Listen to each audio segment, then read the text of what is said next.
Hello, and welcome to my channel. My name is Maria, and I make personal development or self-development content here on YouTube. And so in today's video, I want to come on here and talk about how a lack of regulating your emotions or lack of learning how to handle your emotions and self-regulate will cause you to make impulsive, life-changing decisions.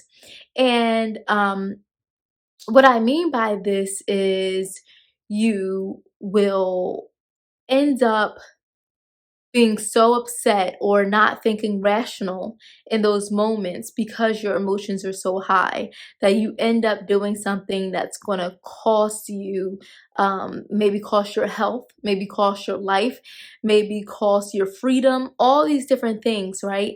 And what I noticed is, and just talking to different clients and also just kind of just learning myself and seeing the patterns that I was creating in my own life, was that it all stems from a lack of learning and knowing how to regulate your emotions.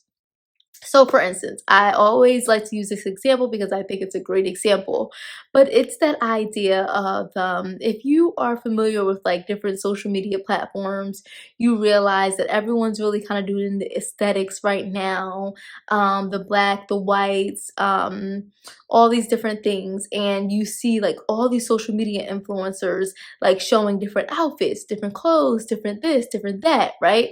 And next thing you know, you'll start to pay for all these different clothes, all these different items. You're breaking your bank, especially in the economy where it is today.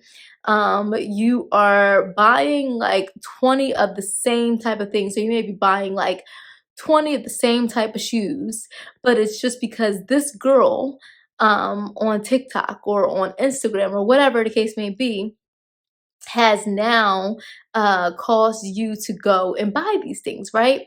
And same thing when it comes to like home decor. You'll see like people showing their home decor. And next thing you know, you're spending all this money on different furniture, on different paintings, on all these different things, right? And when you really dig deep into it, because if you kind of look at it at this on a surface level, you're like, it's not that deep. Like, oh, I like this. Oh, I like that. Oh, I just love shopping, right? That's what you'll tell yourself. Like, oh, I just love shopping. I have a shopping problem, yada, yada. And you just kind of laugh it off.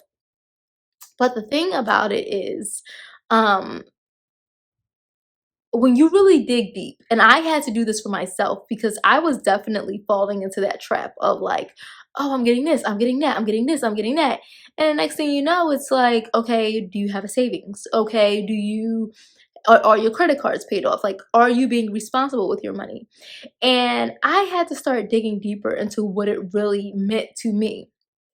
And um, a lot of times I have found that it may be the situation where maybe you grew up in a childhood or like in your childhood, you didn't really have much money, right?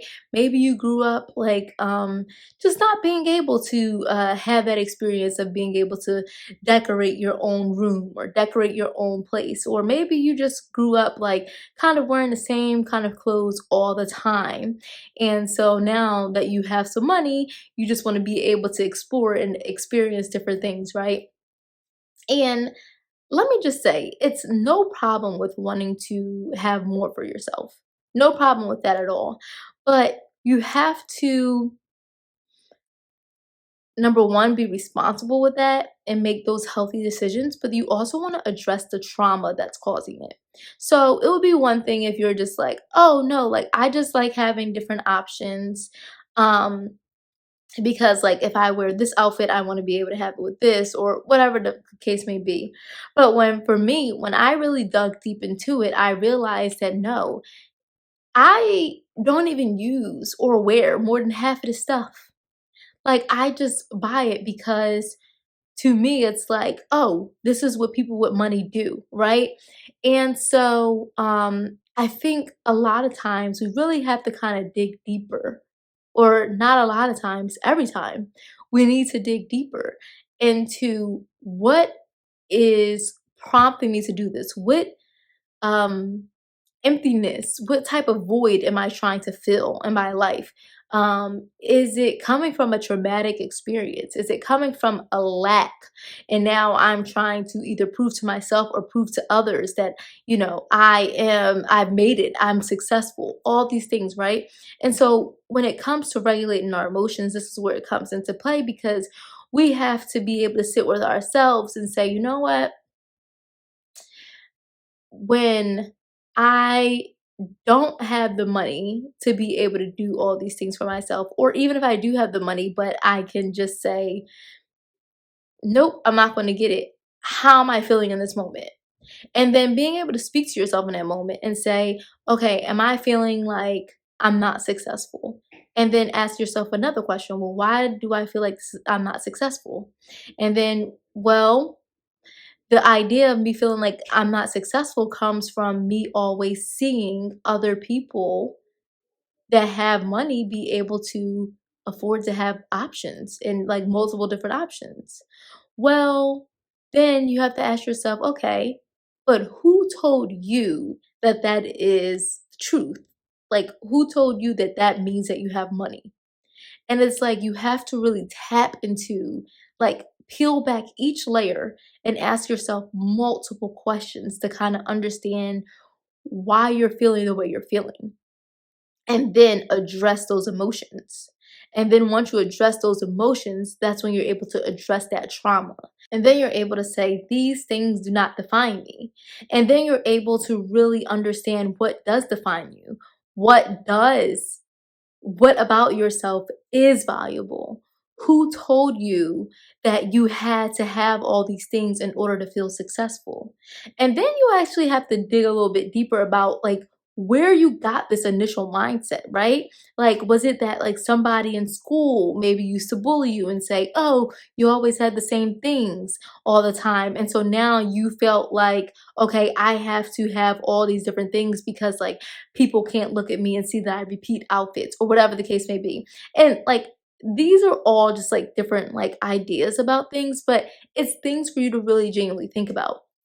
And you have to be able to regulate your emotions in those times because when you do not have or when you feel like you're not able to buy the things that you want to buy because there you go through seasons in life, so there may be a season where you'll be able to have a bunch of money to be able to get a variety of different things, but you may have a season where you won't be able to get anything. And it's like, okay, so how do you handle your emotions in those times when you cannot afford to do that?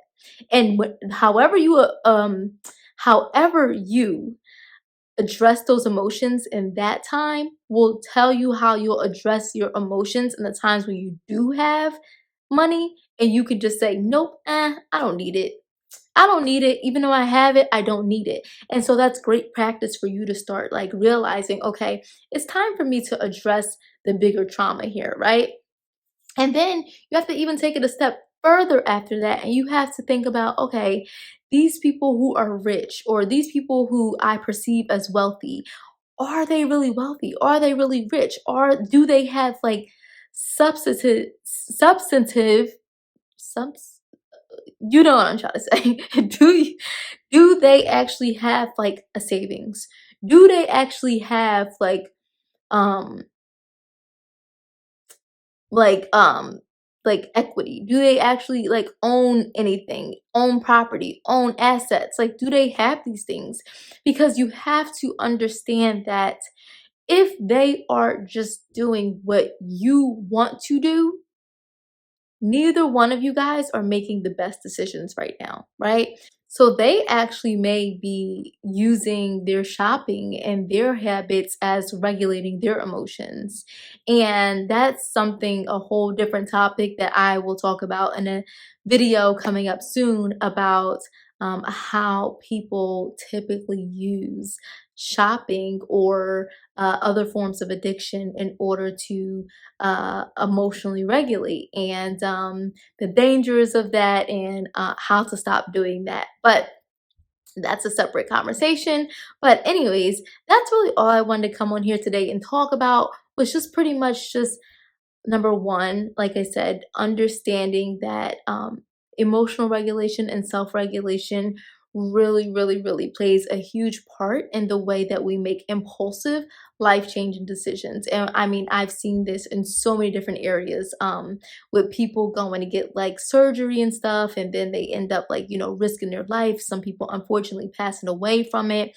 All those things, all of these things tie into learning how to regulate our emotions in those moments and heal that trauma that is causing us to feel a type of way, and then learning how to deal with that trauma in the end by, again, regulating those emotions. So that's really it for me. Thank you so much for watching.